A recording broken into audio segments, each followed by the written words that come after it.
Okay, so today I want to go through a little bit high-level overview of what operating systems are and the course logistics in terms of grading and what have you, right? Before I do that, how many of you have an idea about operating systems beyond the names Windows or Mac? How many of you know the sort of innards of the operating system, build their own kernel, sort of comfortable with operating systems are? Raise your hands. Sort of, you know. None? Okay, one. How many of you have no idea what operating systems are? Two. How many of you? So, right? So I'm assuming that most of you have no background in operating system, right? So in prior semesters, when I taught this class, usually about 1/6 of the class knows anything about operating systems. The rest of you probably don't know much, right? So it's kind of hard to balance between these two people, people who know what operating systems are, who want the class to go into more details about stuff they would like to learn, right? But I try to target the majority of the class who have no idea. So if you already know about operating systems and you want to know about whether O of 1 scheduler in Linux is a good thing, I'm not going to cover that in the class. And you're free to talk to me afterwards, but I can't take the class because this is a core course. So our goal is to raise the awareness of everyone to a certain level, not for the top few class, right? So it'll come up to you over and over again when people want to really go and do I'll try to mix it in, but be aware of the limitations, right?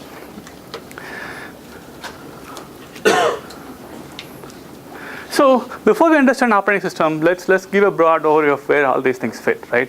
Computers, you can think of, is made up of two broad categories of systems. There's the hardware, which includes all the things you can think of, GPUs and CPUs and hard disk and keyboards and mouses and what have you. And some of that you'll study in your computer architecture class or what have you. And then there's this application programs, right? These application programs, the sort of things that you would use on a regular basis in Internet Explorer, PowerPoint, whatever I'm doing to make these things happen on the screen, right? And then you have the notion of users who make these things happen. So if you think of this machine sitting here, there's a piece of hardware, and then I have, let's say, a CD of Windows XP. The operating system is the one which glues them together, right? It makes whatever your notion of program run on this particular hardware, and it runs such a way that you get good performance, you get certain benefits. But essentially, that's the one which takes your C program that you write in some code and make it run on some other class. Today we may have problems with fitting everyone. There's one seat over here. There's one seat over here. One seat over there. Thank you. So I think we're fine. So this problem should be solved on Friday, right? We'll have more than enough space. So essentially, that's the one which glues this stuff. So you have all these hardware issues, and you have all these applications what they want, and you're trying to merge them such that applications don't have to worry about the innards of the hardware, and you can use all the benefits of what the hardware can provide, right? And I'll make it a little bit more clearer by looking at a simple C program, right?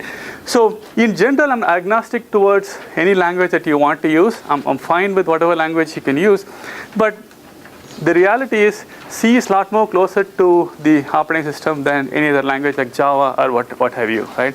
So most of the examples I'm going to use C, and I'm sure most of you took enough C to understand this particular piece of code, right?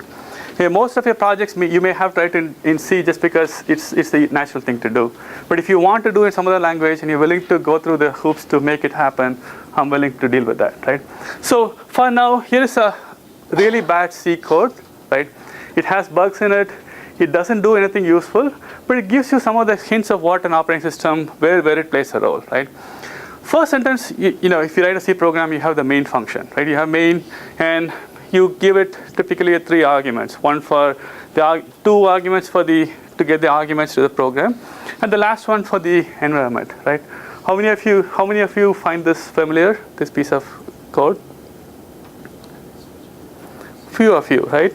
But essentially, what it does is, if you want to run your program as prog, file 1.c, right? When you run this program, you expect the argv vector to have this and this string. You expect your argc to be 2, and you expect all the environment, such as path and everything, to be given to you by environment, right? So when you write this program, you have no idea how a user types in all the stuff. Your program magically gets all these arguments.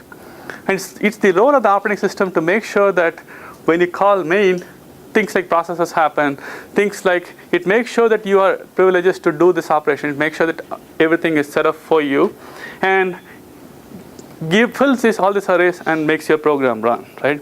So you don't have to worry about what state of the machine is, whether it's booted and all those things.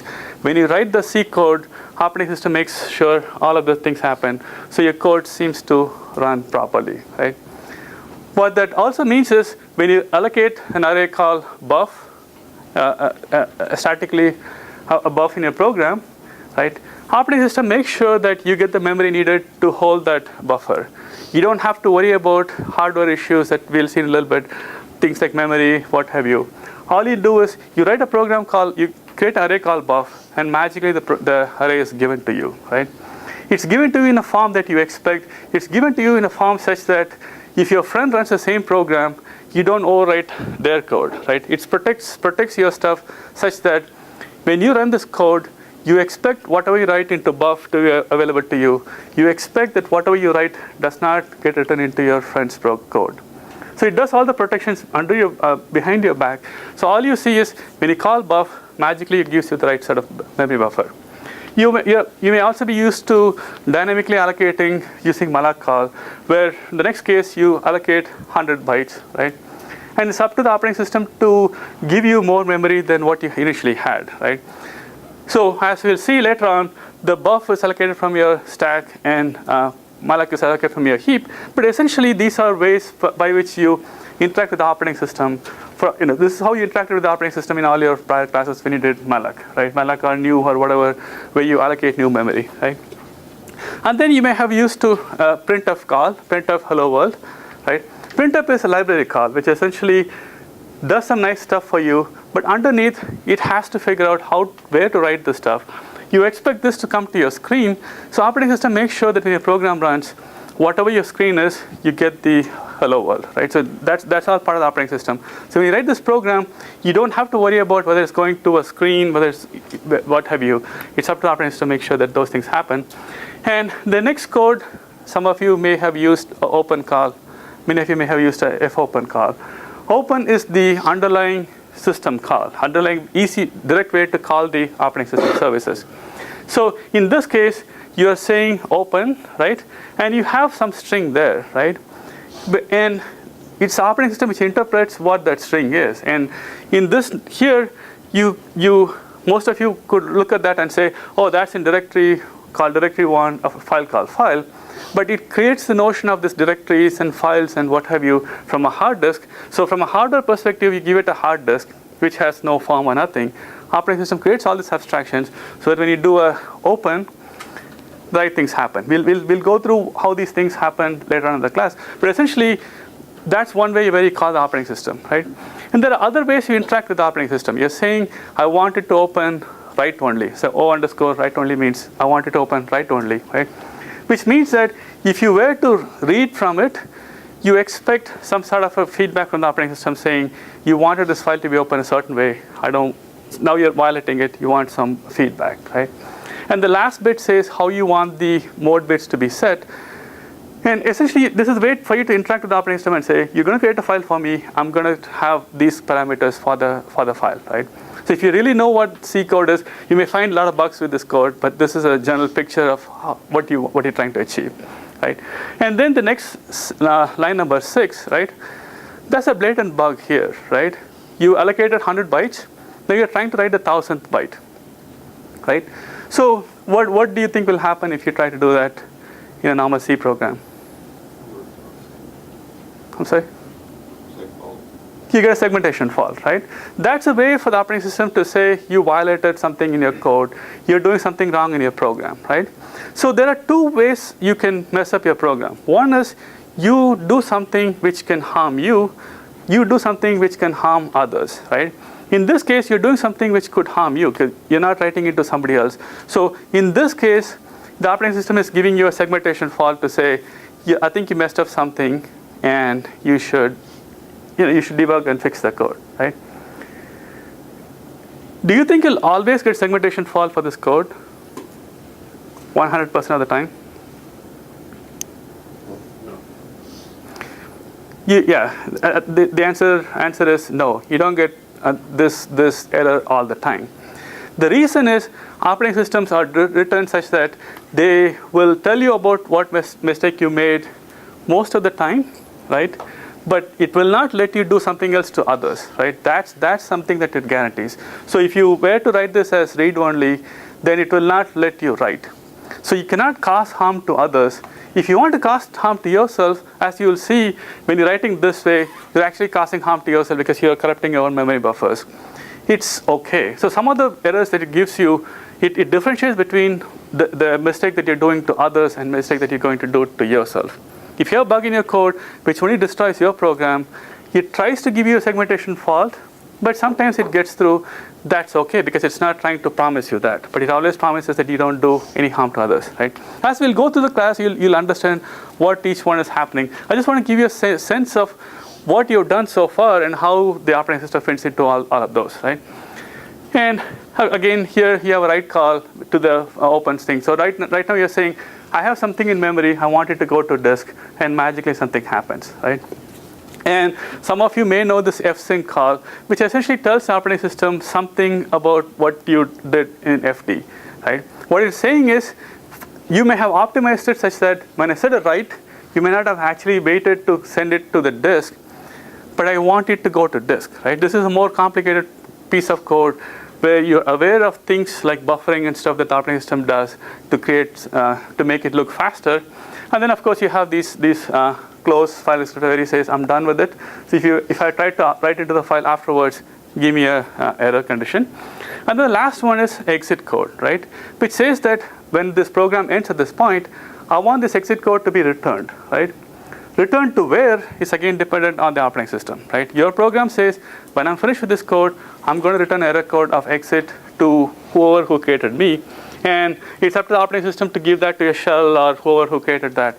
So this is a simple program. Again, this is not meant to show off how, a good C program, but it tells you some of the ways that you have used operating systems so far in your earlier classes without realizing it. And every step of the way, without having operating system service, you'll end up programming directly the hardware, which is a lot more trickier than you would imagine, right? So another important part is, so we looked at the programming part. So we looked at the programming part of how you may write the programs and stuff. The other important part of the puzzle is the hardware, right? Hardware includes anything you put inside a computer box, right? It includes the processors, which may include CPUs and GPUs and DMA control or what have you. It may include input-output. Keyboard, mouse is something that you likely seen. Keyboard, mouse, monitor, and a disk and printer and all those things, right? The important thing to realize is hardware has a cost, right? And how many of you have taken a class in computer architecture so far? Oh, a lot of you have taken, right? So if you're taking a class in computer architecture, it's all about trade-offs, right? So for example, the technology like hard disk, right? Hard disks are cheap. For amount of gigabyte you can buy, they're practically cheap. If you priced it out, you can probably get like 500 gig for about $100, right? They're cheap. They are persistent, meaning whatever you wrote there would be there. If you take the power off, it still stays there. And they're very slow, right? They're very slow. They take like milliseconds to write anything, right? On the other hand, main memory, which some of you, when you buy a laptop or desktop, you get like a couple of gigabytes of main memory. Though they're faster, they're not persistent. If you take the power off, all the memory is lost, right? And they're more expensive, right? You can afford a 500 gig hard drive. Very few of us can afford a 500 gig main memory, right? And there are other stuff. If you dig deeper, there are caches, like L2 cache and L1 cache and registers and so on and so forth. The fastest memory is probably the registers, right? And if you take the architecture, they can operate on the one clock cycle or what have you, right? Which is very fast. And they're also extremely expensive. So in a processor, you may have like few of them, like maybe 10 or 20 of those, right? And that's the reality of those stuff. You want the stuff to be on the hard disk because it's persistent, but it's extremely slow, right? So if you want to operate on something, if you want to add 1 plus 1, which is on the hard disk, if you have to read the first value, if you have to read the second value, do your operation and write it back in place, it's going to be so slow because you're doing it at the millisecond speed, right? So what you want to do is you want to juggle these things such that you can move things around and move them closer to the processor, move them to the fastest memory you have, do all your operation, and then move them at some instant, which is all the operating system magic does, right? So the main takeaway message is there are some things that the operating system has no control over, right? I would like the hard disk to be faster. I would like the hard disk to be cheap, plentiful, and inexpensive, right? But we don't control those. That's what the hardware folks give, right? So we have to work with whatever the hardware folks give, and they have a good reason why they do all the stuff, because they're trying to do the balance. They can build something which is very fast and expensive, or they can build something which is plentiful and not that good. We are trying to move these things around such that it looks to you as if we have something which is fast, cheap, and persistent, right? And we'll see how we do that. Essentially, we keep moving things around. We keep moving from hard disk to main memory to the caches, such that it looks like we are doing something very fast, but we also achieve persistent. And the cost of that is sometimes things don't exactly go the way you would expect them if you don't understand what operating systems are, right? And we'll see what that is. And the same thing goes for CPUs too. So CPUs are fast and expensive, but you can also buy graphics processors. Many of you may have seen graphics processors which are dedicated to do certain things, right? So you have a GPU which is dedicated to draw circles or cubes very, very fast. So you can play a video game on those graphic processors very good, but they can't do everything else, right? So you're trying to do this balance. It's good at doing one thing, but it's cheaper. The general processor it can do everything. You're trying to do this balance, right? And that's important to remember. So we cannot promise to do anything more than what the hardware can do, but we'll see that we can do this stuff in such a fashion that you don't notice it, right? Many of you have used computers, right? Sorry, all of you have used computers, right? So you have noticed that when you write some files, you don't notice it takes like seconds to create a PowerPoint. If I were to read this all from disk, it takes a long time, right? You should be operating in seconds and minutes. It doesn't happen like that. It almost seems to happen instantaneously, and that's the stuff. The other part is these things are expensive, right? So if you had enough money, right, then you can build a machine which has all the resources you can think of, right? It can have almost infinite resources. But in real machines, you don't have an infinite resources, so you have to share. So if you have running PowerPoint and you're running a IE on the side, they may have to share memory in such a fashion that both of them are happy, right?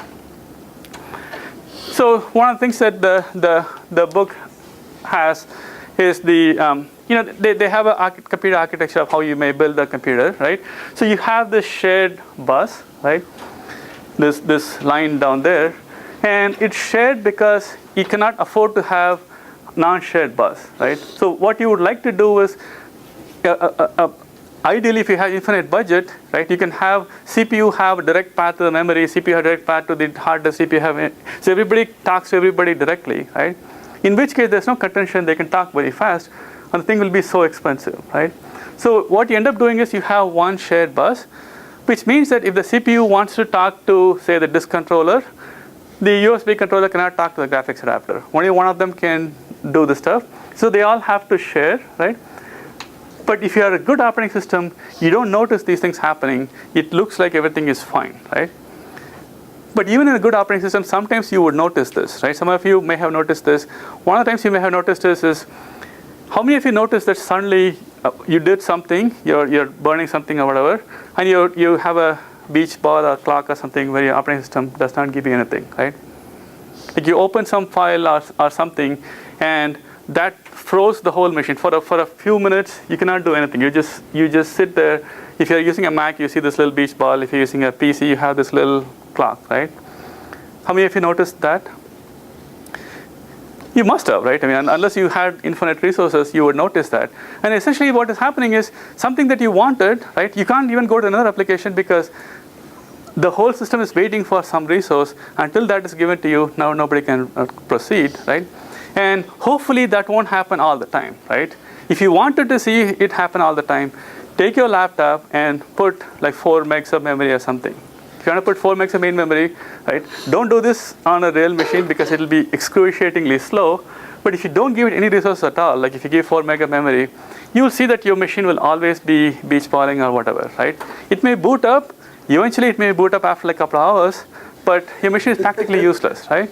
It's practically useless because there's nothing we can do, because I need to get to the disk to reach something, and I need to go to the USB controller to do something.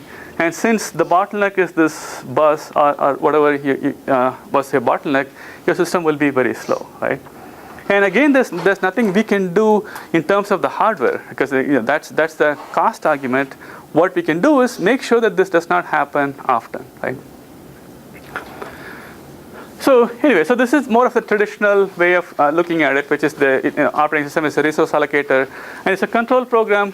So it's a resource allocator because it makes sure that the right person has the right resource. So when you write the program to say printf, then you get the resource to send something to the screen, and when you don't use it, it should try to manage it, right?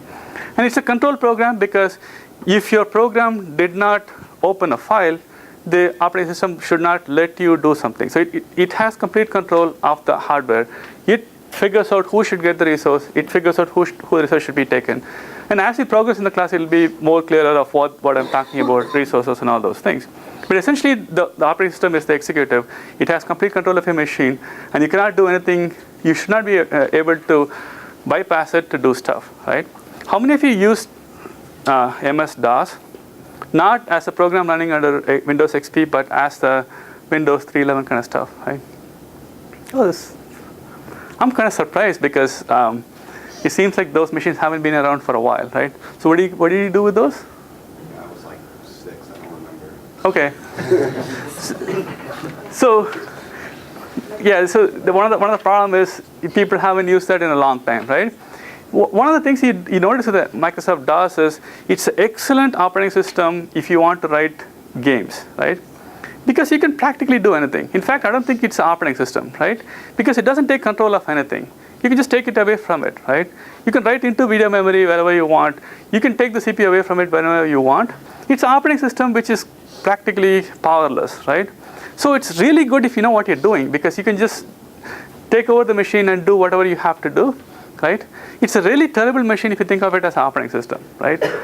Because it does not enforce anything, right? If you have a program, and if you have, by accident or whatever, if you had, say, like this, right, which is a while loop with no exit, right? If you go into this stuff, you essentially crash the machine, right? Because it does not take control away from you. It does not say, hey, you're doing something wrong, I need to take control away from you. There are a little bit ways you can deal with that, but for the most part, it's not very safe against stuff like that, right? Whereas most modern operating systems don't do that, so most of us have never seen those kind of stuff. But you want it to take control. You don't want, this may be malicious, this may be unintentional, right? Your first program may have some bugs like this. You don't want your bug to bring down the whole machine, right?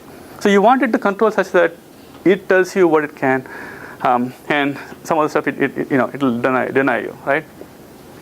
So what I want you to take away from this class is all the stuff that I talk about are not definite. There's no one answer, right? I want you to think beyond what I'm saying, and I encourage it. I mean, I don't have time to talk about all the options, right? But I want you to think about what that means, because like I said, most of you use operating systems, most of you use computers, so you must have experienced some of the stuff I'm talking about, so you have to see what that means, right? So one of the thing is, I said, it manages resources and stuff. So if you had infinite resources, do we need an operating system at all, right? If you think of infinite, whatever that is, would that mean that operating systems should go away, right? I have the answer up there, right? What do you think?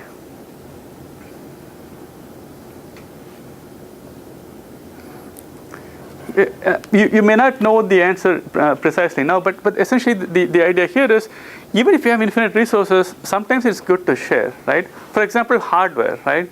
You don't want a keyboard for every application you run on the system, right? It is infinite, you don't have to contend anymore, but many of us don't like to have the keyboard such that this is for PowerPoint, this is for IE kind of stuff, right? So you like to share. And as you'll see later, even if you have infinite resources, operating systems still play the game, right? For example, the hard disk I talked about. The hard disk, you may have infinite storage, but it's still slow, right? Somebody has to figure out how to do this stuff, and operating system comes into the play here, right? So I want you to think through what are the different ways why things can and break, what have you, right? And these are more of the techniques we'll go through in the class, and I'll give you a little bit overview, right? So one of the idea here is the way you achieve some good performance is we can't speed up things. We can't make the disk go faster. What we're going to do is we're going to run them in parallel, right? What that means is instead of me sending output to the printer and wait for the printer to finish, if I can send one page to the printer and then go on to the next process, go on to the next application and show the slides on the screen and go on to something else and write something on the disk. If I can do this in such a fashion that I get concurrency, meaning all of them seem to happen at the same time, then it looks to you like I'm doing things faster, right? So if, let's assume I have three operations. One is I'm printing something, I'm displaying something, the PowerPoint slide here, and I'm doing something else, right? Let's say I'm looking at IE, right? If I were to do this all in one after the other, I'll have to wait till the printer finishes. Printers are slow, and it finishes that stuff. And then I have to go to the PowerPoint slides, and then I have to go to the IE, right? But if I can somehow do all of these things in parallel by essentially using the I/O devices, so I send something to the printer, and I say, go print it. When you're done with that page, let me know, and we'll call that interrupt, right? So I'm not going to bother you. Here's all the page you have to print for the first page. You go do your stuff, right? Either I say that to the printer or a print controller or print some hardware. And when you're done, interrupt me. I'm going to do something else, right? So I'm not going to micromanage you. And when you're done, tell me. And I do the same thing. I tell the screen controller, go display this. When you need me, call me. So we do this interrupt-driven kind of stuff to make these things go in parallel. And that's how we achieve performance, right? We're not achieving performance by speeding up the hardware. We're achieving performance by doing more than one thing at the same time. And I/O is a good way to do that. Good thing for you to do that because I/O is typically very slow, right? Because your hard disk and your printer is printing in like pages per minute, whereas the processor can go really fast. So you're trying to manage these things. And the other stuff, which I kind of jumped ahead in the previous slide, is the notion of having multiple programs. Rather than having one program at one time, you want this notion of multiple programs. Again, we'll go through all these things in much more detail as we move along. But I just want to give you a flavor of what is the stuff that you look at in a typical operating system. And so if you take it further, most of the machines that you see right now are doing time sharing. Essentially, they're running multiple processes, and they share the processes, the CPU and the resources among those different ones. And the abstractions you would see here are the process abstraction, which is the running program. And you figure out how to run them, which program to run when, right? Which is called the process management. And you try to figure out how to fit things into memory, how to move things off and on, which is the memory and storage management. I'm saying all this stuff because we're going to organize the class such that we'll go through each one of them separately in what I'll call a module, right? So, and also the protection mode, which we had talked about, which is the one I said, which is to make sure that you don't hurt others and others don't hurt you. It's okay if you hurt yourself. We'll try the best to tell you that you're writing a program which should get a segmentation fault. But our primary problem is we want to make sure that you don't do any harm to the system. You should not be able to crash the system. You should be able to crash a program, that's fine. System should not happen. And we try really hard to do that, right? And some of the popular operating systems many of you use, include Linux, Solaris, FreeBSD, Mac, and stuff. How many of you are Windows users? How many of you are Mac users? Linux, I guess. So yeah, many of you are Windows users. Some of you are Unix kind of users, right? So I will try to give you examples of how these things work in Windows and Mac, but beware there are many class of users. So I'll give you a little bit of how it is especially done in one of the operating systems, right? How many of you feel that whatever operating system they use is superior to the other ones, right? You might have seen people talk about Linux. They love Linux, they love Mac, They passionately feel that Windows sucks, and right? How many of you feel like that? You don't have to feel shy, right? So many of the people I see have this passionate stuff that Windows really sucks, and like Mac is like good or Linux is good, what have you, right? I may have my own view on what really helps me run my own laptop. I run a Mac kind of stuff. But the important point you want to take away from this whole thing is operating system is all about trade-offs. It's not about some magic, right? What you will see is essentially what it boils down to is something like a scheduling, right? What happens is I have to send this page to printer, and I need to do something on the screen, right? Those are the two tasks I have to do. I have to print this page. I have to do this something on the screen.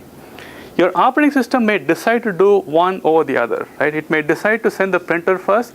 It may decide to do something on the screen first, right? Depending on what it tries to do, one of you may be happy, one of you may be sad, right? If you want the printer to be fast and it sends it to the screen, you're going to say, oh, this one sucks. I have to wait for so much time. In Mac, I don't have to worry about this. When I send the printer, it does really immediately, right? If you go to the other operating system, they will say, oh, no, I don't like Mac because I have to wait for my screen, what have you, right? So there is no global thing which says this is bad, this is good. I mean, Microsoft has a lot of programmers working on this stuff. They're all making trade-offs which make one look better than the other one for the particular task, right? For the most part, there is no magic which makes one operating system do things far superior to anything else for every task. Because you are constrained by the hardware, right? If you have a hardware which has to take certain time to read, none of the operating system can do anything, right?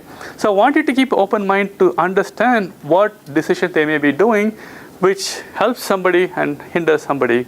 I don't believe that any of these operating systems are purposely trying to be bad across the board, right? I mean, they might have done that. If you wrote operating system for this class, you may do that naively. But both these companies have been doing this for a long time. That there is no clear winner. It's all about trade-offs, and that's what I want you to take away from the class. Like what makes you make the decision, which makes one look better than the other one, what have you, right? You may have political reasons why you hate Microsoft or Apple or whatever. That's not covered in this class, right? And there's also other class of operating systems that most of us use. I mean, in fact, most of the machines who run operating systems fall under this category, right? Most of your cars and washing machines and stuff run what is called real-time operating systems, embedded operating systems, and they have stricter deadlines, right? So for example, if you're taking a cell phone, you want it to answer your phone call all the time. You want the phone call answering to be the most important stuff other than other tasks. So it may make decisions which are much more stringent than a general purpose computer, right? So another example is a nuclear plant, right? Nuclear plant may control and display something cute on the operator console. I've never been to a nuclear power plant, but looking at Homer, you have all these control panels and all those things, right? But if a nuclear plant is experiencing a meltdown, right, its number one priority is to stop that, right? So it'll stop displaying anything on the screen. You may not be able to do anything on the screen. That's okay, because it has to prevent the meltdown. Otherwise, it doesn't matter whether the computers are running or not, right? So the decision that they make is called real-time systems. We have a separate class which goes through that, right? It's a lot different because they have to deal with different kinds of stuff. We won't go through that explicitly. I'll give you a hint when appropriate. But we're not talking about embedded and real-time systems. That's a separate course which deals with that, right? We're going to talk about more general purpose, sort of like a laptop, desktop, server kind of machines, right? But be aware that in terms of numbers, these things far outweigh these things, right? You probably have more of these maybe running in your watch, running in your cell phones, than you have laptops or desktops, right? Again, I want to stress these what I call facts, right? Operating systems cannot make magic. They cannot make things go faster. If your hard disk takes 1 minute to read something off of it, operating systems cannot make things go faster. But you can play games such that it appears faster, right? So one of the examples is you may have noticed a thing called caching, right? When you start your PowerPoint the first time when you reboot your machine, you may notice it's extremely slow, right? And if you start it, you shut it off and then you start it again, it'll appear that your PowerPoint is much faster, right? If you haven't noticed it, try it today, right? Go to your laptop and reboot it. Go to laptop or desktop, reboot it, start it fresh, start a big program like PowerPoint or whatever. your machine will be like, you can hear the disk going while things are slow, and exit out of the program, start it again.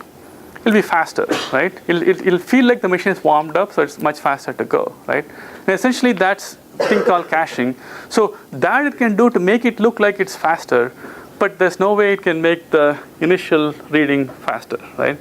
So that's important to remember, because any operating system decision we do, we cannot do anything more than what the hardware can do, right? Whatever limitation, right? The other important thing, which I mentioned briefly, is it's all about trade-offs, right? There is no one solution, which also transcends to your exams, right? There is no one solution which you can say that is the solution, there's nothing else, right? So think of the case of a traffic light, right? This is a scheduling problem. Think of a case of where you have intersection like this, right? Traffic is coming this way, this way, this way, and they all have to go out, right? You might have, you've seen this kind of a structure all the time. Assume there's no traffic light which tells you where to go, and you have to implement some kind of scheduling, right? What is the first thing that comes to your mind on how you would solve this? If you have no traffic light, how would you do this?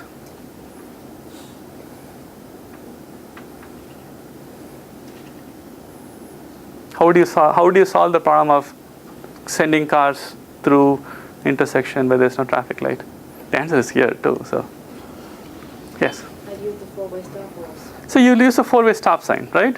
So four-way stop sign, but still, four-way stop sign basically says that whoever comes first gets to go. If there's a tie, you break it. Either you let the right person go or left person go. And if all of them come at the same time, whoever is aggressive gets to go, right? I don't know what the rule is if all of them come at the exact same time, right? So anyway, so that's the rule, right? So I may tell you in class that for this problem, the solution is four-way stop sign, right? But there are other variants you can think of if you tweak your assumptions, right? So if you assume that you have more cars coming this way, right, in one way, you can make more cars go faster from that way by having multiple lanes. So when you come near the traffic light, it becomes like multiple lanes where 3 cars can come and stay at the same time. They all get to go at the same time, right? I've seen more of this stuff in California, like highways, when you're merging into the highway, right? They put a traffic light here, and they make 3 cars getting into the highway. And then right after the light, it becomes 1, right? So this is a way to send 3 cars through each instant, right? So this is a way you could tweak the problem and say, this is good if you expect the equal amount of traffic to go through all the way. But what if I want to send more traffic? You can create more lanes, right? You can think of other way, right? You can think of no traffic light, but you can put a human being in here who does the traffic cop, right?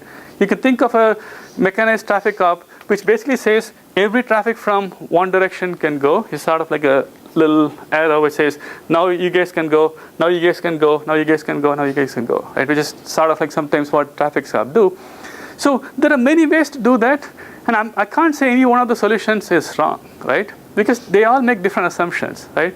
So I may talk about one particular stuff, but I encourage you to think about other ways where things can happen, right? And you'll also notice it when you do the homework and exams and stuff, right? If you come up with a solution which makes sense, that's perfectly all right. So even if I ask a true or false, you'll find that my answer is true, your answer is false, but your answer is correct because you made different assumptions, right?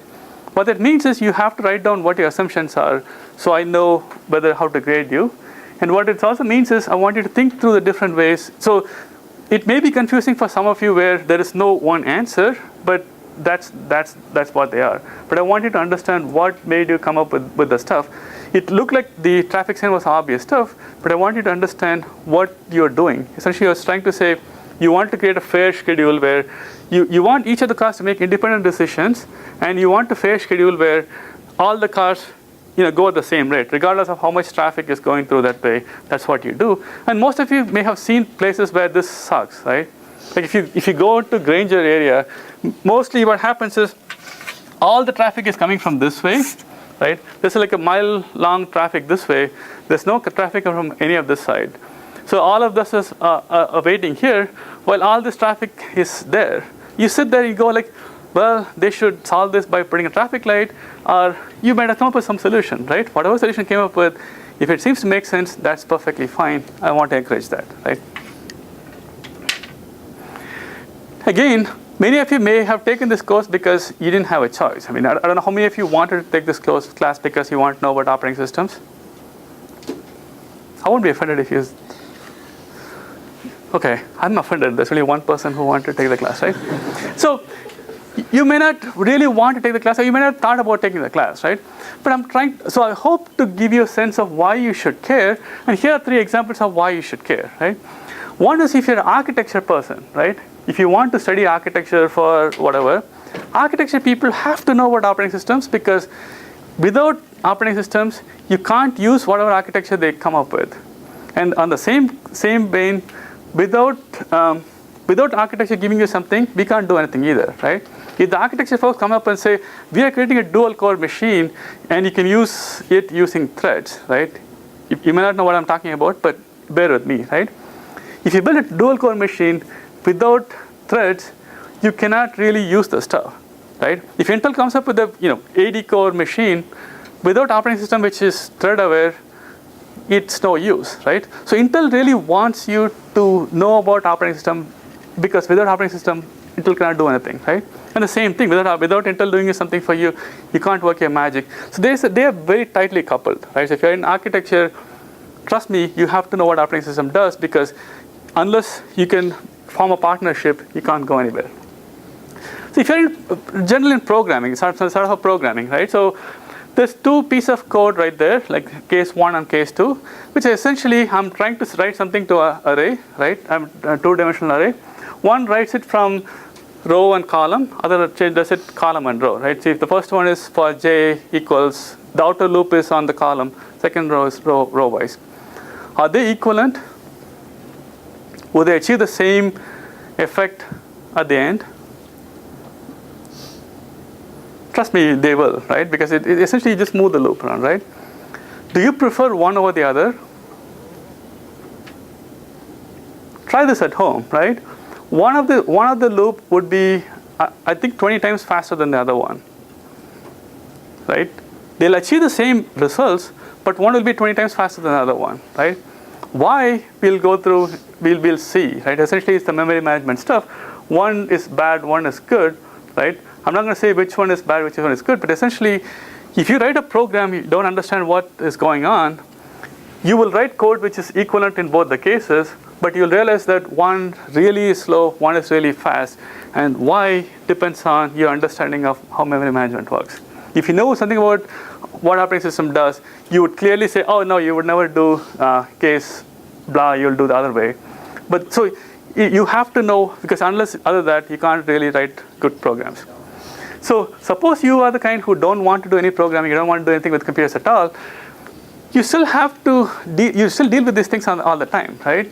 So suppose you have like X amount of dollars and you want to buy either a 3.2 gigahertz processor, right? How many of you had to think about this when you're trying to buy a machine lately? Or things like, do I buy a 500 gig 7200 RPM disk, or 120 gig 1500 RPM disk, or whatever, right? There's all these choices, right?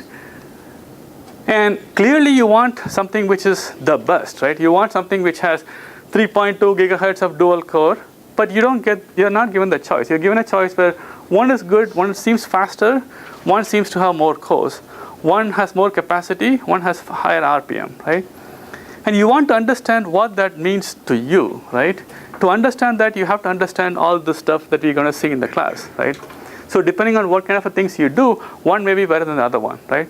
If you're going to do threaded program, the dual core would probably help you. If you're not using a threaded program, dual core will not help you, right? But you'll see what that is. But essentially, without knowing what the operating system is going to do to the machine, you can't answer questions like this because stuff, right? So I maintain that all of you have to know something about operating systems, and that's one of the reasons why it's a core course, right? And I hope that you find it interesting enough, right? So the course goal is I want to tell you that this is what the operating system does. So you have enough knowledge to do at least the things I mentioned, and hopefully more. So And again, this is a core course. I'm trying to cover breadth, not depth, right? So if you really wanted to know how precisely the operating system Linux scheduler works in 2.6.18, we're not going to go to that, right? Just because of the way the class is laid out. But if you really want to know, I would encourage you to talk to me offline. I just can't go through that in the class, right? And we'll try to get as much experience as possible, because one of the things you will notice is you have to try these things to make sense out of it. And we'll try to give homework projects and course projects to make that happen, right? We'll use the course text for the most part, the syllabus charts and syllabus charts, right? And the other two textbooks are recommended. These are good books. Depending on what your, whether you like Windows or Mac or Linux or whatever, use something to tell yourself, how whatever we learned applies to that machine, right? Particular stuff. I know the books are expensive, so the other two ones you may be able to share or what have you. Textbook you probably want, because the homeworks are assigned from the textbook, right? I expect you to read the textbook before you come to the class. The list of what will be covered in the next class is on the course page, right? And we'll see, we'll have quizzes to make sure that you read the textbook, right? So the way we're going to have that is there are going to be 5 different modules, right? So we're going to have, it's like a subclasses. So each module, first one will be process management, then synchronization, then memory management, storage management. Then we try to put everything together, right? Each one of them will have their own homework assignment. They'll have their homework project. They'll have their own exam, right? And at the end, I'll show you how these things all fit in together. The reason why we do that is some of the things that we do in the first module also applies in the second module, but slightly differently, right? How you schedule for processes is the same as how you schedule for memory, but there's a little twist, right? So to avoid confusion, I'm going to split them into different stuff, right? So you'll have lots of homeworks and lots of assignments, lots of quiz. There's 5 quizzes, 5 assignments, 5 projects, 5 midterms, and 1 final exam, right? So the bad thing is you'll have lots of work. The good thing is each work cannot be a killer, right? You'll have I imagine a constant level of work. The other good thing is you don't get killed by any one thing. If you had a bad day, it doesn't really kill you, because we kill you with 1,000 cuts, not a single stuff. Right? No, my goal is not to kill you, okay, right? My goal is to get everybody through, but that's what it is, right? And I'm going to briefly go through the stuff, and you'll see them as we go along, right? The exams is open book, open notes, what have you. You're not allowed to Google your answer, but if you bring your stuff in your laptop and you want to use it, that's fine, right? And again, it's okay for me to answer something which is different from what I had in mind if you explain to me why you came up with the answer, right? Because I want you to think about the answers. The questions are not designed where I can say, what is 1 plus 2? It's designed for you to think a little bit, right? So the projects, I would like it to be a group projects. I would like a group projects of either 2 or 3. The classes are a fairly larger group. So if you can start talking amongst your friends to see who you would partner with, that'd be a good thing. I'll assign the first one on Friday. And reevaluation. So essentially, there's a lot. So if your answer is right or wrong, and if you said otherwise, then clearly you have a case, right? If you have a partial credit, that's because the TAs or me gave it a partial credit based on the entire class, right? So if you say I got my answer partially right, I got a 2, I think I should be getting a 3, right? You're likely not going to succeed because it's it's designed so that it's uniform across the class, right? I encourage you to talk to me, but be aware that you may not succeed unless you have some reason you can prove, rather than just argument. If you say, I'm wrong, but I think I deserve a 3 instead of a 2, you're not going to go too far, right? The late policies, there's no late acceptance. If it's due on the class time, it's due on the class time. I can't allow late submissions. And if you have any unforeseen emergencies, let me know, right? So foreseen emergencies are not good. So if you say I have to go to a job interview in 2 weeks, I want extra time, that's not an unforeseen emergency. And honesty, so this is one thing I want to mention. I want you to collaborate with others. I want you to talk with your friends on how to answer. But if you do, write down who you collaborate with, right? Even if I say it's your own work, it's okay for you to talk with your friends, but you have to write down who you write with so we know exactly what happened. The way we know whether what is okay is the Gilligan's-Island rule. I'm going to go through very briefly. The idea here is if it's individual work like a homework assignment, but you want to solve it with your friend, it's okay for you to solve it with your friend, but I want both of you to understand what the answer was, right? The way you do that is you have a meeting, you never write down what you wrote on the meeting, right? You go do something boring afterwards, and then I want you to write down the answer in your own words, right? If you understood, you would have retained it enough to write it afterwards, right? And you're also supposed to tell me who you collaborate with, right? So the idea here is for you to learn, not to do the stuff. But I don't want you to just like have a group meeting where one of them is solving the problems, a bunch of you just writing down the answer, and you go on, because then that will violate this rule, right? Collaborations is okay within that parameters. So I'll see you guys on Friday, right? We'll meet at 1:40, which is a much bigger room.